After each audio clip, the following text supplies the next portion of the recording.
পদার্থবিজ্ঞানী জন stony, জন্ম 1826, মৃত্যু 1911।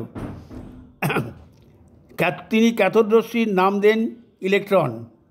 পদার্থবিজ্ঞানী জন stony 15 ফেব্রুয়ারি 1826 খ্রিস্টাব্দে আয়ারল্যান্ডের মিডল্যান্ডসের কাউন্টি আফালি বীরের কাছে ওকলে পার্কে জন্মগ্রহণ করেন।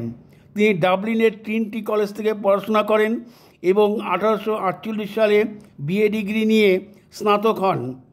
1848 সাল থেকে 1852 সাল অবধি তিনি কাউন্টি ওফালি বীর প্রাসাদের উইলিয়াম পার্সন্স রোজের তৃতীয় আর্লের জ্যোতির্বিজ্ঞানীর সহায়ক হিসাবে কাজ করেছিলেন।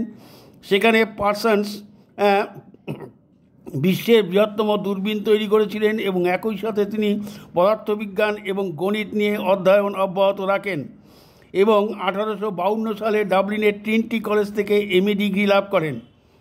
1852 সাল থেকে 1857 সাল পর্যন্ত স্টোনি কুইন্স কলেজের গালওয়েতে পদার্থবিদ্যার অধ্যাপক ছিলেন। 1857 সাল থেকে 1882 সাল পর্যন্ত তিনি আয়ারল্যান্ডের কুইন্স বিশ্ববিদ্যালয়ের সচিব হিসাবে নিযুক্ত ছিলেন। ডাবলিনে বহু দশক বৈজ্ঞানিক কাজকর্মের দায়িত্ব থেকে দূরে থাকার সময় স্টোনি নিজ থেকেই বৈজ্ঞানিক গবেষণা চালিয়ে গিয়েছিলেন।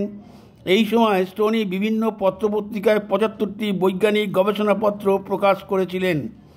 তিনি মহাজাগতিক পদার্থবিজ্ঞান এবং গ্যাস তত্ত্বের ক্ষেত্রে গুরুত্বপূর্ণ অবদান রেখেছিলেন।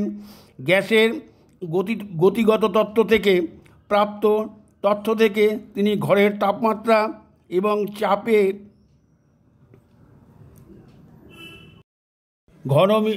ঘন মিলিমিটার গ্যাসের অণুর সংখ্যা অনুমান করেছিলেন।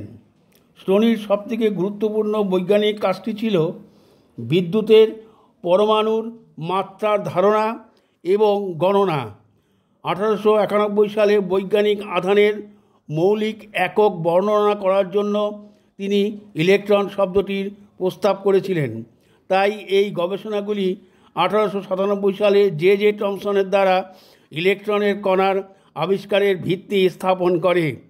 1861 সালে স্টোনি রয়্যাল সোসাইটির ফেলো নির্বাচিত হন।